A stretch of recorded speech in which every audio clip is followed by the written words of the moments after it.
Vadodara railway station સામે park કરેલ મોટરસાઇકલની ચોરી કરનાર રીઢા આરોપીને દાહોદ ખાતેથી ચોરી કરેલ મોટરસાઇકલ સાથે વડોદરા શહેર ક્રાઇમ બ્રાન્ચે ઝડપી પાડ્યો હતો.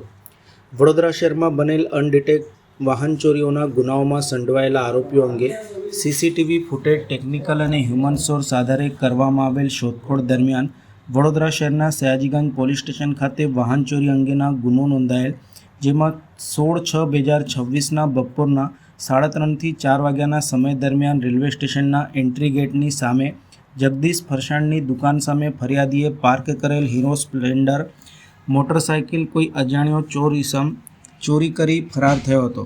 આ ગુનામાં અગાઉ વાહન ચોરીના ગુનાઓમાં પકડાયેલ રીઢા આરોપી જગદીશભાઈ પરમાર રહે ગામ આરોડા, તાલુકા સિંગવડ, જિલ્લો દાહોદ સંડોવાયેલ હોવાનું જણાઈ આવ્યું હતું. જેથી ટીમે આ વાહન ચોરીના ગુનામાં સંડોવાણી જણાઈ આવેલ આરોપીના દાહોદ જિલ્લાના આરોડા ગામે જઈને ખાનગી રાહે તપાસ કરી હતી.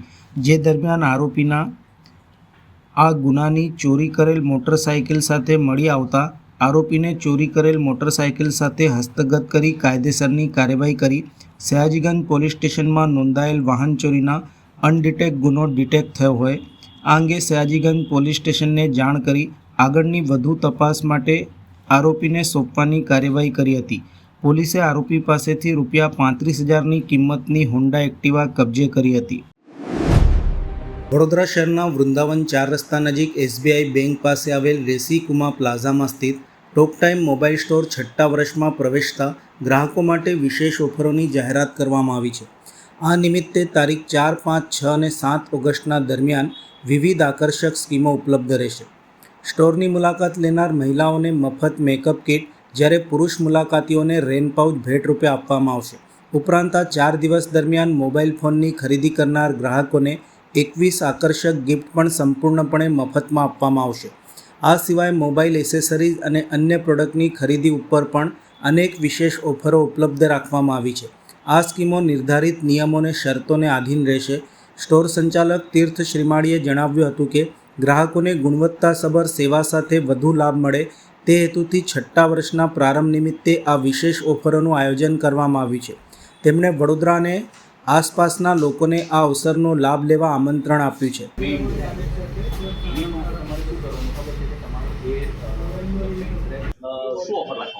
આપણે ઓફર એવી રાખી છે કે તારીખ 4, 5, 6 અને 7 નિમિત્તે જે સ્ટોર પ્રવેશ કરશે, જેને સ્ટોર વિઝિટ કરશે, જેમ કે લેડીઝ વિઝિટ કરશે તેમને મેકઅપ કિટ ફ્રીમાં મળશે, અને અગર ભાઈઓ અમારા વિઝિટ કરી રહ્યા છે તો એમને રેન પાઉચ ફ્રીમાં મળશે. તે તથા જે બી કોઈ ફોન પરચેસ કરી રહ્યા છે અમારા ત્યાંથી 4, 5, 6 અને 7 તારીખમાં એમને 21 ગિફ્ટ ફ્રી કરવામાં આવી છે. પ્લસ એડિશનલી આપણે જે ઇયરબડ્સ છે, ઇયરબડ્સ જે 1500વાળા ઇયરબડ્સ છે એ ફક્ત 399 અને 1500 રૂપિયાની જે પાવર બેંક છે એ ફક્ત 499માં કરી છે, અને એની જોડે પણ ગિફ્ટ રાખેલા છે. એ અમારા 4, 5, 6 અને 7 4 દિવસની આ ઓફર રહેશે.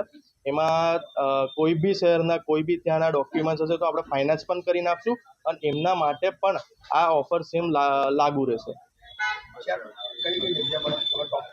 હમણાં ટોક ટાઈમની દુકાન છે આપણી વાઘોડિયા રોડમાં છે, સંગમમાં છે, અલકાપુરી છે, સુભાનપુરા, ગોરવા, વાસણા, તાંદલજા, પાદરા, આણંદ, અંકલેશ્વર, બોડેલી, આ બધી જગ્યાએ આપણી હમણાં સ્થિત દુકાનો છે. પણ આ જે ઓફર છે કયા સ્ટોર પર? આ જે ઓફર છે હમણાં વાઘોડિયા માટે રાખી છે કે વાઘોડિયાના 5 વર્ષ પૂરા થયા છે. મારું નામ છે તીર્થ શ્રીમાળી. ગુજરાતની સરહદને અડીને આવેલા રાજસ્થાનના આબુ રોડ શહેરમાં રેલવે સ્ટેશન ચોક પાસે ફિલ્મી અંદાજમાં ભયાનક માર્ગ અકસ્માત સર્જાયો હતો. તેજ ગતિએ આવી રહેલ R15 બાઇક અને બલેનો કાર વચ્ચે સામસામે જોરદાર ટક્કર થઈ હતી. ટક્કર એટલી પ્રચંડ હતી કે બાઇક ચાલક અંદાજે 8 ફૂટ જેટલો હવામાં ઉછળીને કારની પાછળ જઈ પટકાયો હતો. સમગ્ર ઘટના નજીકમાં લાગેલા સીસીટીવી કેમેરામાં કેદ થઈ ગઈ હતી. અકસ્માતમાં બાઇક ચાલકને ગંભીર ઇજાઓ પહોંચતા સ્થાનિકોએ તાત્કાલિક તેને સારવાર માટે હોસ્પિટલમાં ખસેડ્યો હતો. ઘટનાનો સીસીટીવી વિડીયો સોશિયલ મીડિયામાં ઝડપથી વાયરલ થઈ રહ્યો છે. પોલીસ દ્વારા અકસ્માત અંગે વધુ તપાસ હાથ ધરવામાં આવી છે. વડોદરા શહેરના હરણી રોડ સ્થિત શ્રીજી માર્કેટમાં વેપારી ઉપર થયેલા હુમલાના ગુનામાં કુંભારવાડા પોલીસે 3 આરોપીઓની ધરપકડ કરી કાયદેસરની કાર્યવાહી હાથ ધરી છે. મળતી માહિતી મુજબ શ્રીજી માર્કેટની બહાર અસામાજિક તત્વો દ્વારા નશો કરવો અને વેપારીઓને હેરાન કરવાની ફરિયાદો લાંબા સમયથી હતી. 23મી જુલાઈના રોજ વેપારી ધર્મેશ પરદેશીએ આવા તત્વોને નશો ન કરવા અને વેપારીઓને પરેશાન ન કરવા સમજાવ્યું હતું. આ બાબતની અદાવત રાખીને 25થી 30 જેટલા શખ્સો ઘાતક હથિયારો સાથે તેમની દુકાને ધસી આવ્યા હતા અને હુમલો કર્યો હતો. આ હુમલામાં ધર્મેશ પરદેશી સહિત અન્ય 2 વ્યક્તિઓને ઈજાઓ પહોંચી હતી. બનાવ અંગે કુંભારવાડા પોલીસ મથકે ગુનો નોંધાયા બાદ પોલીસે તપાસ હાથ ધરી હતી. તપાસ દરમિયાન આસિફ યુસુફભાઈ છીપા, મોહસિન નૂર મોહમ્મદ મલેક અને અયુબ મુસ્તાક અહેમદ અંસારીની ધરપકડ કરવામાં આવી છે. પોલીસે ત્રણેય આરોપીઓ સામે કાયદેસરની કાર્યવાહી શરૂ કરી વધુ તપાસ હાથ ધરી છે.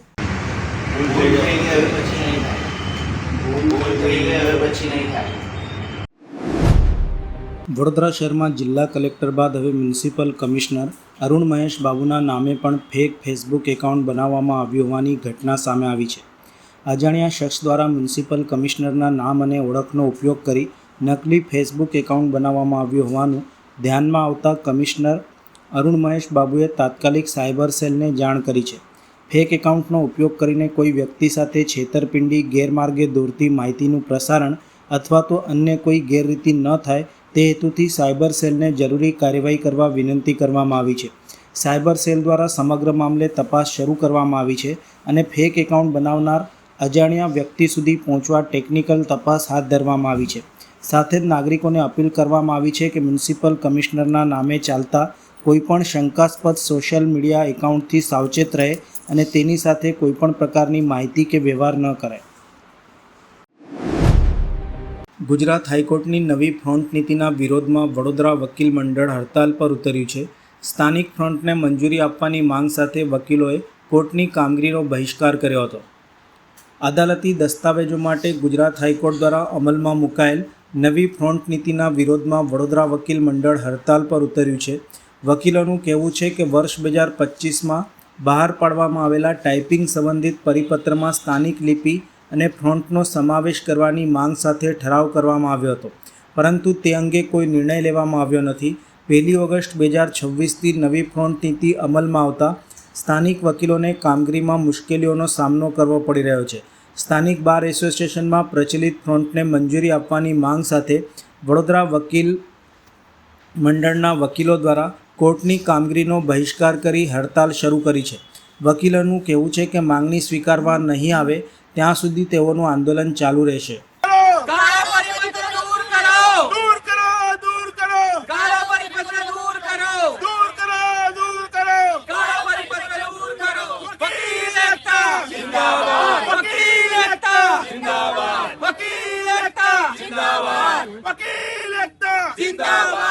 સાહેબ, પરિપત્રમાં એવો ઠરાવ કરવામાં આવ્યો છે કે A4 સાઇઝમાં તમારે કોઈ પણ રિપોર્ટ કે કોઈ પણ પ્રકારનું લખાણ આપવું હોય તો A4 સાઇઝમાં આપવાનું રહેશે.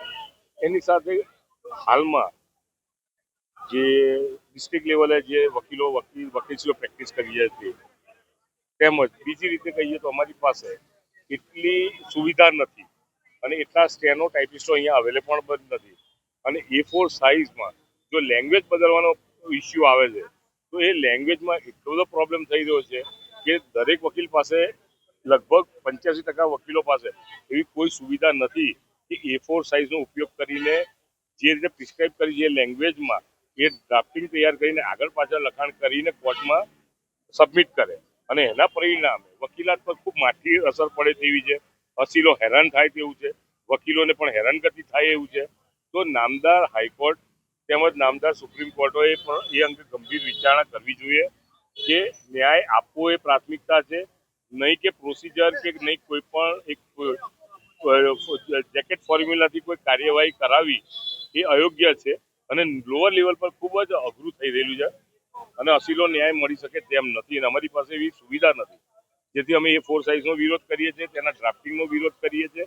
અને અવારનવાર જ્યારે અગાઉ પણ આ નિર્ણય આવ્યો તો પાછો ખેંચવામાં આવ્યો હતો અને આ પરિણામે આજે ઓગસ્ટમાં લાગુ કરવાનું કીધું છે, પણ જે શક્ય નથી કે જૂની લેંગ્વેજ કાઢી નાખીને નવી લેંગ્વેજ લાવી, એમાં ઘણો બધો ફરક પડે છે. અને ફોન્ટ સાઇઝ બદલવાની જે વાત કરજે, અમે A4 સાઇઝ સાથે બી સંમત થવા દે, પણ લેંગ્વેજ તો કોઈ પણ હોઈ શકે. અલગ અલગ સ્ટેનો પાસે અલગ અલગ ફોન્ટ સાઇઝ હોય છે, અલગ વ્યક્તિઓ એડવોકેટ પોતાના અલગ શબ્દોથી ડ્રાફ્ટિંગ કરે છે. અલ્ટિમેટલી સબમિશન કોર્ટમાં થાય છે. Font is not important thing. એટલે આ બધી વસ્તુઓ એવી આવીને ઊભી થઈ છે કે જેના કારણે આખા ગુજરાતના વકીલોમાં ક્લેશ ઊભો થયો છે. એને ના છૂટકે અમારે આજે તેનો વિરોધના રૂપમાં સ્ટ્રાઇક કરવી પડી છે. અને જે ઉપરની ઓથોરિટી છે, જે એડમિનિસ્ટ્રેટિવ એ લોકો એને ધ્યાન લેવું જોઈએ અને લોઅર લેવલ પર જે થતી તકલીફો છે તેને સમજવાની કોશિશ કરવી જોઈએ એવી અમારી અમને વિનંતી છે. વડોદરામાં ગૌ હત્યાના મુદ્દે હિન્દુ સંગઠનો અને સંત મહંતોએ વિરોધ નોંધાવ્યો છે. ગૌમાતાને રાષ્ટ્રમાતાનો દરજ્જો આપવાની તેમજ ગૌ હત્યા રોકવા કડક કાયદો અમલમાં લાવવાની માંગ સાથે કલેક્ટર કચેરી સુધી વિશાળ રેલી કાઢી આવેદનપત્ર સુપ્રત કરવામાં આવ્યું હતું. વિરોધ દરમિયાન પ્રતિકાત્મક રીતે એક વાછરડાને પણ કલેક્ટર કચેરી ખાતે લાવવામાં આવ્યું હતું. શહેરના વિવિધ હિન્દુ સંગઠનો, ધર્મગુરુઓ અને મોટી સંખ્યામાં કાર્યકરો રેલીમાં જોડાયા હતા. સૂત્રોચ્ચાર સાથે કલેક્ટર કચેરીએ પહોંચેલા આગેવાનોએ ગૌ સંરક્ષણ માટે વધુ કડક કાયદાની માંગ કરી હતી. સાથે જ ગૌ માતાને રાષ્ટ્રમાતાનો દરજ્જો આપવા સરકાર સમક્ષ રજૂઆત કરવામાં આવી હતી. કલેક્ટરને આવેદનપત્ર પાઠવી પ્રદર્શનકારીઓએ તેમની માંગણીઓ સરકાર સુધી પહોંચાડવા વિનંતી કરી હતી. આગેવાનોએ જણાવ્યું હતું કે જો ટૂંક સમયમાં યોગ્ય નિર્ણય નહીં લેવાય તો દિલ્હીમાં ભૂખ હડતાલ સહિત રાજ્યવ્યાપી અને રાષ્ટ્રવ્યાપી આંદોलन શરૂ કરવામાં આવશે, જેની સંपूर्ण जवाबदारी सरकारनी રહેશે. जी देखिए, जय श्री राम। कलेक्टर साहब के आने के पास हमारे दो कारण मेन थे। एक तो जो भारत में गो हत्या बंद हो रही है, 103 करोड़ जिस देश में सनातनी हिंदू रहते हैं और उस देश के अंदर आए दिन गो हत्या होती है और वर्ल्ड में तीसरे नंबर पर गो निरातक देश बना हुआ है भारत। दूसरा नंबर अभी जो पूर्णिया के जो बिहार के सांसद पप्पू यादव, जिन्होंने जिस तरीके से भगवे का अपमान किया, और ये बहुत ही शर्म की बात है कि जिस देश में भगवे को ईश्वर माना जाता है, उस देश में जिस तरीके से भगवान राम का उन्होंने अपमान किया, पूरे सनातन का अपमान किया, उसको लेकर के सभी सनातनी संतों में रोष है। और हम ये चाहते हैं कि जल्द से जल्द लोकसभा स्पीकर फैसला लेकर के उनकी सत्ता जो सदस्यता है वो रद्द करे और जो पूरे भारत में गो रक्षा अभियान चल रहा है, गौ माता को राष्ट्र को, जिसके तहत आज 7.5 लाख यहाँ हस्ताक्षर युक्त लेके पहुँचे कलेक्टर साहब के पास। मुख्यमंत्री, राज्यपाल, प्रधानमंत्री और राष्ट्रपति के नाम हमने हस्ताक्षर दिए हैं। और अगर ये यहाँ पर अभी भी सुनाई नहीं की सरकार ने, सेंट्रल गवर्नमेंट ने और स्टेट गवर्नमेंटों ने, तो अगला आंदोलन हर स्टेट की राजधानी में होगा और फिर भी नहीं हुई तो फिर दिल्ली संसद का घेराव होगा। बार बार हिंदू सनातन धर्म को बदनाम करने की साजिश करने में क्या होता है? क्या कोई किसी ने सोचा लेकिन राज का कोई पक्ष उसके पीछे है? नहीं, राज के पास तो ये साफ रूप से दिखता ही है, जब क्योंकि जो इसमें विदेशी जो फंड आया 1000 करोड़ रुपया, आपने देखा होगा दिल्ली में कॉकरोच आंदोलन हुआ, उस कॉकरोच आंदोलन में जो हवाला के जरिए फंडिंग हुई यूएसए से, अमेरिका से, जो जैसे उन्होंने पहले पाकिस्तान में किया, पाकिस्तान में किया, बांग्लादेश में किया, नेपाल में किया, वो साजिश ही थी यहाँ भारत को दहलाने की। लेकिन वो ये चीज़ को भूल गए कि भारत भूमि वो भूमि है, यहाँ पर ना तो कभी मोहम्मद गोरी जैसे टिक पाए और ना कभी अंग्रेज़ टिक पाए, ब्रिटिश को भी छोड़ के भागना पड़ा था। ये साजिश भारत में कामयाब नहीं होगी क्योंकि भारत भूमि के प्रति सभी संतों का अखत प्रेम है। हिंदू सनातन धर्म को जो बदनाम कर रहे हैं सबसे ज़्यादा यूपी में समाजवादी पार्टी का सबसे बड़ा हाथ रहा है क्या? नहीं, ये तो अखिलेश तो चाचा ही, अखिलेशुद्दीन है ही, क्योंकि जो राम भक्तों पर गोली चलाने वाले कैसे सनातनी हो सकते हैं। और इसीलिए जनता ने उनको बार बार सबक सिखाया है, लेकिन वो क्योंकि अब उनका यानी जमीन से ही सफाया करना होगा, ये सनातन ने सौगंध खा ली है। तो आपको लगता है आने वाले चुनाव को लेकर इस तरह साजिश हो रही है? नहीं, चुनाव को लेके तो साफ है, क्योंकि जब से 2014 से नरेंद्र मोदी जी केंद्र में आए हैं और जिस तरीके से सनातन को मजबूत किया उन्होंने, तो ये बहुत ही उससे जो इस इस्लामी कंट्री के, ईसाई कंट्री है, उन सभी में इस भारत के खिलाफ साजिश चल रही तो है। हिंदू सनातन धर्म को बचाने के लिए अभी क्या करना पड़ेगा? नहीं, बचाने के लिए पूरा सनातन के पूरे 100 करोड़ हिंदू इसमें जागरूक है और वो अपने जुट गए हैं काम में। સમગ્ર ભારત દેશની અંદર ગૌ સન્માન આહ્વાન અભિયાન સાધુ સંતો અને સનાતન હિન્દુ ધર્મ સમાજ તરફથી ચલાવવામાં આવી રહ્યું છે. કારણ કે સમગ્ર ભારત દેશની અંદર અમારી જે ગૌ માતા છે એ સુરક્ષિત નથી. ગૌ માતાની હજારો લાખોની સંખ્યામાં ભારત દેશમાં કતલ થઈ રહી છે. કારણ કે ગાયને અત્યારે બચાવવી અત્યંત જરૂરી છે. કારણ કે જે ગૌ માતા છે અમારી એ ભારત અર્થતંત્રનો એક ખૂબ મોટો ભાગ છે. અને માની લો કે જ્યારે ગૌ માતાનો આમાં વિનાશ થશે તો આવનારી પેઢીના જે બાળકો છે એને દૂધ નહીં મળે, કેમિકલવાળું દૂધ મળશે, એનાથી બહુ મોટા પાયે કુપોષણ પણ આવશે. એટલા માટે આજે સમગ્ર વડોદરા જિલ્લા, વડોદરા શહેરના સાધુ સંતો, મહંતો, વિવિધ સંગઠનો, વિશ્વ હિન્દુ પરિષદ હોય, બજરંગ દળ હોય, ગાયત્રી પરિવાર હોય, કરણી સેના હોય, આ તમામ ભેગા થઈ અને ગૌ માતાને રાષ્ટ્રીય માતાનો દરજ્જો મળે એ માટે 7,62,400 હસ્તાક્ષર કરી અને આજે અમે કલેક્ટરશ્રીને માધ્યમથી ભારત દેશના વડાપ્રધાન, રાષ્ટ્રપતિ, રાજ્યપાલ અને મુખ્યમંત્રીને આજે આવેદનપત્ર, પ્રાર્થનાપત્ર પાઠવ્યું છે. અને બધાની એક જ માંગ છે કે ગાય માતાને રાષ્ટ્રીય માતાનો દરજ્જો આપવામાં આવે અને સમગ્ર હિન્દુસ્તાનમાં ગૌ માતાની હત્યા બંધ થાય. મહિન્દ્રા થાર ગાડીમાં અન્ય ગાડીનું એન્જિન ફિટ કરી ફેરવનાર ત્રણેય ઇસમોને ₹5 લાખની થાર ગાડી સાથે એલસીબી ઝોન 3ની ટીમે ઝડપી પાડ્યા હતા. એલસીબી ઝોન 3ના માણસો પેટ્રોલિંગમાં હતા. તે દરમિયાન બાતમી મળી હતી કે મહિન્દ્રા થાર ગાડી સોમા તળાવથી શ્રીનાથ વિદ્યાલય સ્કૂલ, વાઘોડિયા રોડ, દશામાતા મંદિર સામેથી પ્રસાર થનાર છે, જે શંકાસ્પદ છે. જે બાતમીના આધારે વોચ ગોઠવી શંકાસ્પદ સફેદ કલરની મહિન્દ્રા થાર ગાડીને રોકી તપાસ હાથ ધરતા ગાડીમાંથી 3 ઇસમો પકડાયેલ. ગાડીનો એન્જિન નંબર તપાસતા તેમાં ચેડા કરેલ હોવાનું જણાઈ આવતા નજીકના ગેરેજ ખાતે તપાસ કરાવતા એન્જિન નંબર ગુજકોપ પોર્ટલ મારફતે ખરાઈ કરતા જાણવા મળેલ કે આ એન્જિન રજિસ્ટ્રેશન નંબર અલગ થાર ગાડીનું છે, જે ગેરકાયદેસર રીતે આ ગાડીમાં ફિટ કરવામાં આવ્યું હતું. જેથી ત્રણેય ઇસમોને પકડી પાડી કાયદેસરની કાર્યવાહી માટે પાણીગેટ પોલીસ સ્ટેશને સોંપેલ છે. પકડાયેલા આરોપીઓના નામમાં સન્ની રાજેશકુમાર સિંહ, ઓમસિંહ બંને રહે આજવા રોડ તેમજ કૃષ્ણાકાંત પાંડે રહે વાઘોડિયા રોડ ને મહિન્દ્રા ગાડી કિંમત 5 લાખના મુદ્દામાલ સાથે ઝડપી પાડી કાયદેસરની કાર્યવાહી હાથ ધરાઈ છે. મહારાજા સયાજીરાવ યુનિવર્સિટી ઓફ બરોડાની પરફોર્મિંગ આર્ટ્સ ફેકલ્ટી ખાતે બુધવારે વૃક્ષારોપણ કાર્યક્રમ અને શૈક્ષણિક વર્ષ 2026-27ના નવપ્રવેશિત વિદ્યાર્થીઓ માટે ઓરિએન્ટેશન પ્રોગ્રામ 2026નું ભવ્ય આયોજન કરવામાં આવ્યું હતું. કાર્યક્રમની શરૂઆત સવારના 9:30 વાગે વૃક્ષારોપણ ઝુંબેશથી કરવામાં આવી હતી. પર્યાવરણ સંરક્ષણનો સંદેશ આપતા અધ્યાપકો અને વિદ્યાર્થીઓએ ઉત્સાહપૂર્વક ભાગ લઈ ફેકલ્ટી સંકુલમાં 150થી વધુ રોપાઓનું વાવેતર કર્યું હતું. આ કાર્યક્રમનું સંકલન ડૉક્ટર ધનંજય વેકરિયા અને ડૉક્ટર નીતિન પરમારે કર્યું હતું. ત્યારબાદ સવારે 10:30 વાગે કન્સર્ટ હોલમાં નવપ્રવેશિત વિદ્યાર્થીઓ માટે ઓરિએન્ટેશન કાર્યક્રમ યોજાયો હતો. યુનિવર્સિટી ગીત, સરસ્વતી વંદના અને વંદે માતરમ સાથે કાર્યક્રમનો પ્રારંભ કરવામાં આવ્યો હતો. વિદ્યાર્થીઓને ફેકલ્ટીના ઐતિહાસિક વારસા તેમજ વિવિધ વિભાગોની વિસ્તૃત માહિતી આપવામાં આવી હતી. કાર્યક્રમ દરમિયાન ભારતીય શાસ્ત્રીય સંગીત, કથક અને ભરતનાટ્યમ નૃત્ય વિભાગ, સિતાર અને વાયોલિન વાદ્ય વિભાગ, નાટ્યશાસ્ત્ર વિભાગ તેમજ તબલા વિભાગ અંગે માહિતગાર કરવામાં આવ્યા હતા. ઉપરાંત ઓફિસ એડમિનિસ્ટ્રેશનના નિયમો, માર્ગદર્શિકા અને લાઇબ્રેરીની સુવિધાઓ વિશે પણ વિદ્યાર્થીઓને માહિતી આપવામાં આવી હતી. કાર્યક્રમના અંતે રાષ્ટ્રગીત અને સમાપન કરવામાં આવ્યું હતું.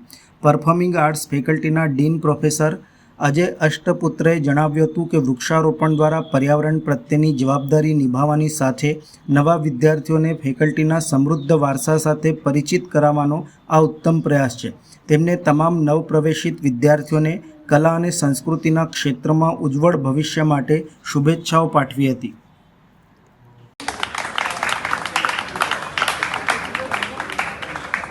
वर्षों तक, डिकेड्स तक, क्योंकि उन्होंने वो कंपोजिशन किया था ऑल इंडिया रेडियो के साथ नौकरी करते समय एज अ कंपोजर, और वो इसलिए अपने आप को क्रेडिट नहीं देना चाहते थे कि एज अ कंपोजर उन्होंने जो नौकरी की उसमें उनको सैलरी भी मिलती थी. ये ऑनेस्टी जब शिक्षक और विद्यार्थियों में आएगी तब उस कला, उस विद्या शाखा का कल्याण सुनिश्चित है, वो शिक्षक भी और वो विद्यार्थी भी आने वाली पीढ़ियों के लिए पथदर्शक। નમસ્કાર, मैं ફેકલ્ટી ઓફ પરફોર્મિંગ આર્ટ્સનો ડીન પ્રોફેસર અજય અષ્ટપુત્રે બોલું છું. આજે અમે લોકો ફેકલ્ટી ઓફ પરફોર્મિંગ આર્ટ્સમાં સવારે 9:30 વાગે બધા શિક્ષક મિત્રો અને મારા પ્રિય વિદ્યાર્થી મિત્રોની સાથે લગભગ 125 છોડનું અમે લોકો ટ્રી પ્લાન્ટેશન કરેલું છે અને જેમાં વિદ્યાર્થીઓ અને શિક્ષક મિત્રોએ બહુ સરસ રીતે સહકાર આપ્યો અને ટ્રી પ્લાન્ટેશન અમે લોકો કરેલું. એના પછી 10:30 વાગે અમારા ફેકલ્ટીમાં 5 ડિપાર્ટમેન્ટની અંતર્ગત જે આજે ઇન્ટેક કેપેસિટીને પણ ફૂલફિલ કરીને જે વિદ્યાર્થી મિત્રોએ ફર્સ્ટ યરમાં એડમિશન લીધેલું છે એમનું અમે લોકો આજે ઓરિએન્ટેશન રાખેલું હતું, જેમાં વિદ્યાર્થીઓને દરેક વિભાગીય અધ્યક્ષે પોતપોતાના વિભાગની બાબતમાં જાણકારી આપી. છતાં ડીન તરીકે મેં ફેકલ્ટીની પણ જાણકારી આપી, ઓફિસ સ્ટાફે ઓફિસની જાણકારી આપી અને લાઇબ્રેરી સ્ટાફે લાઇબ્રેરીની જાણકારી આપી અને અમે લોકો યુનિવર્સિટીની ઓવરઓલ જાણકારી આપીને વિદ્યાર્થીઓને એમનું આજે પોતે MS યુનિવર્સિટીની પ્રત્યે જ્ઞાનવર્ધન કરેલું છે અને કાર્યક્રમમાં ખૂબ જ મજા આવી અને વિદ્યાર્થીઓ બહુ સારી મોટી સંખ્યામાં નિહાળી છે. એ બદલ વિદ્યાર્થીઓનો પણ ખૂબ ખૂબ આભાર અને મારા શિક્ષક મિત્રોનો પ્રોગ્રામ કરવા બદલ આભાર. ગુજરાતમાં મેડિકલ અભ્યાસ પૂર્ણ કરનાર વિદ્યાર્થીઓએ ગ્રામ્ય સેવા માટેના ફરજિયાત બોન્ડ નિયમ સામે અવાજ ઉઠાવ્યો છે. રાજ્યમાં સરકારી ક્વોટાથી અભ્યાસ કરનારા ડૉક્ટરો માટે ગ્રામ્ય સેવા ફરજિયાત રાખવામાં આવી છે, પરંતુ PSC અને CSCમાં પૂરતી જગ્યા ઉપલબ્ધ ન હોવાથી વિદ્યાર્થીઓ મુશ્કેલીમાં મુકાયા હોવાનો આક્ષેપ કરવામાં આવ્યો છે. આ મુદ્દે મેડિકલ સ્ટુડન્ટ એસોસિએશન દ્વારા સરકાર સમક્ષ બોન્ડ પ્રથા રદ કરવાની માંગ સાથે રજૂઆત કરવામાં આવી છે.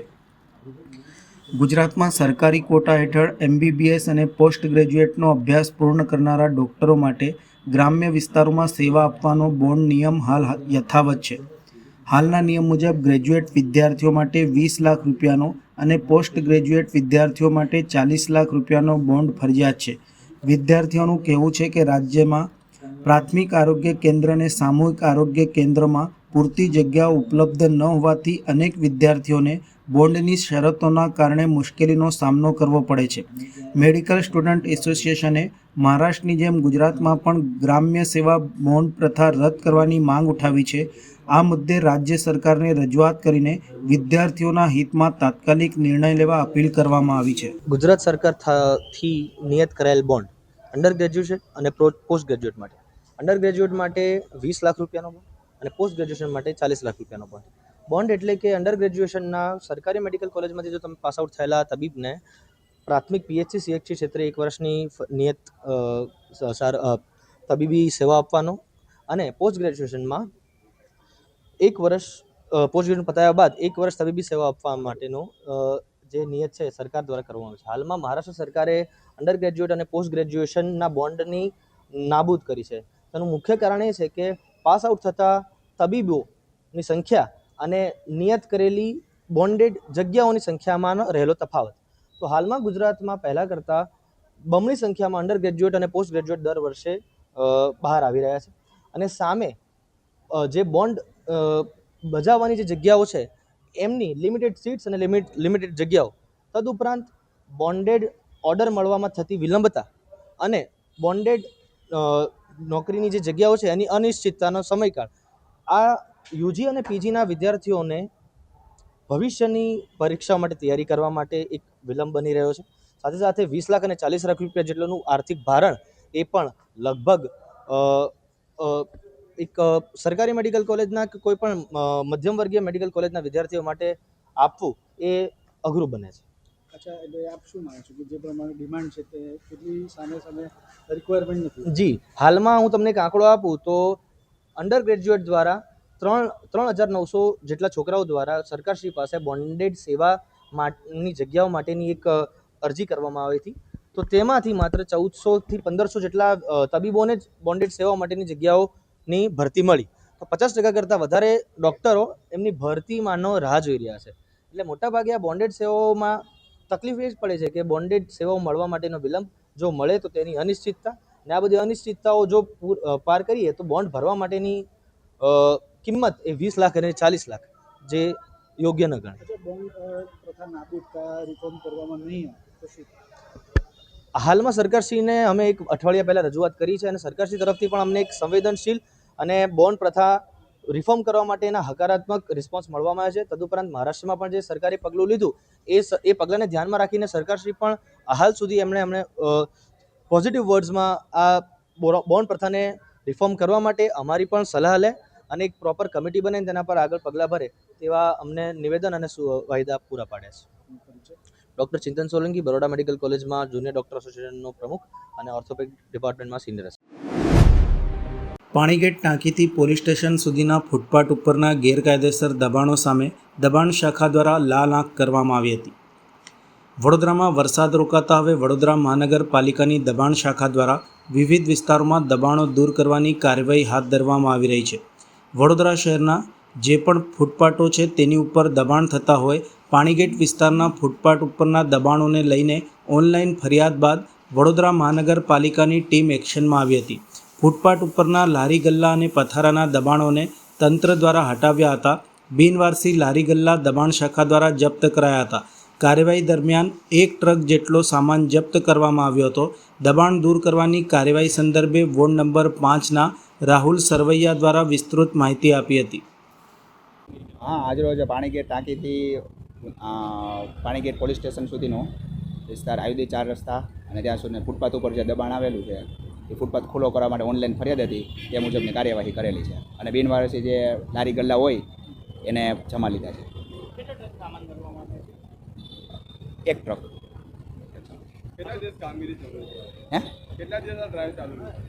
ડ્રાઈવ તો ઓનલાઈન સૂચન હોય એ પ્રમાણે, કારણ કે આજના દિવસની આ પ્રવૃત્તિ છે એટલે આજે આ કાર્યક્રમ કરેલી છે. હું રાહુલ સરવૈયા, વોર્ડ 5માંથી આવું. સાવલી તાલુકાના ગોઠડા ગામે વીજ ચોરીની તપાસ માટે ગયેલી MGVCLની ટીમ ઉપર હુમલો થવાની ઘટના સામે આવી છે. પ્રાથમિક માહિતી મુજબ વીજ ચોરી ચેકિંગ દરમિયાન કહેવાતા એક પત્રકારે મહિલા કર્મચારી અને એક અધિકારી સાથે ઉગ્ર બોલાચાલી કરી હુમલો કર્યો હોવાનો આક્ષેપ કરવામાં આવ્યો છે. ઘટનાના પગલે તપાસ માટે ગયેલી ટીમમાં દોડધામ મચી ગઈ હતી. ઘટના બાદ MGVCLના અધિકારીઓ અને કર્મચારીઓ સાવલી પોલીસ સ્ટેશન મથકે પહોંચ્યા હતા અને સમગ્ર મામલે ફરિયાદ નોંધવાની તજવીજ હાથ ધરી હતી. પોલીસ ફરિયાદ આધારે આગળની કાયદેસરની કાર્યવાહી હાથ ધરવામાં આવશે. ઘટનાને લઈને વિસ્તારમાં ચર્ચાનો માહોલ જોવા મળી રહ્યો છે. વડોદરાના મકરપુરા રોડ ઉપર નોવિનોથી રવિ પાર્ક માર્ગ ઉપર આવેલા શિવાંશ એન્કલેવ સ્થિત ભક્તિ સાડી સેન્ટરમાં ચોરીની ઘટના સામે આવી છે. મળતી માહિતી મુજબ બપોરના સમયે એક પરિવાર ગ્રાહક બની સાડીની ખરીદી કરવા દુકાનમાં આવ્યો હતો. ભાવતાલ દરમિયાન દુકાનદારની નજર ચૂકવી સાડીઓ તેમજ એક મોબાઈલની ચોરી કરી પરિવાર ફરાર થઈ ગયો હતો. સમગ્ર ઘટના દુકાનમાં લાગેલા CCTV કેમેરામાં કેદ થઈ ગઈ છે. દુકાનના માલિકના જણાવ્યા મુજબ CCTV ફૂટેજમાં લાલ ચેક્સવાળું શર્ટ પહેરેલી વ્યક્તિ પર ચોરીની ઘટનાને અંજામ આપ્યાની શંકા વ્યક્ત કરવામાં આવી રહી છે. ઘટનાની જાણ થતાં દુકાનદારે પોલીસ ફરિયાદ નોંધાવવાની તજવીજ હાથ ધરી છે. અને પછી હું મારા કામમાં પડી આ બાજુ કસ્ટમર બેઠા હોય છે ને તો એમને હું સાડી બતાવું છું. તો પેલા ભાઈ સાડી અહીંથી બધા બતાવે છે એમની વાઈફને અને એક સાડી નીચેથી લઈને ઉપર મૂકે છે. પછી બીજી સાડી એમને મૂકી છે. સાડી સાથે જે ફોન લીધો છે અને એક ફોન આમ રાખી એક સાડી અને એક સાડી આમ મૂકીને ફટા છે નીકળી જાય છે.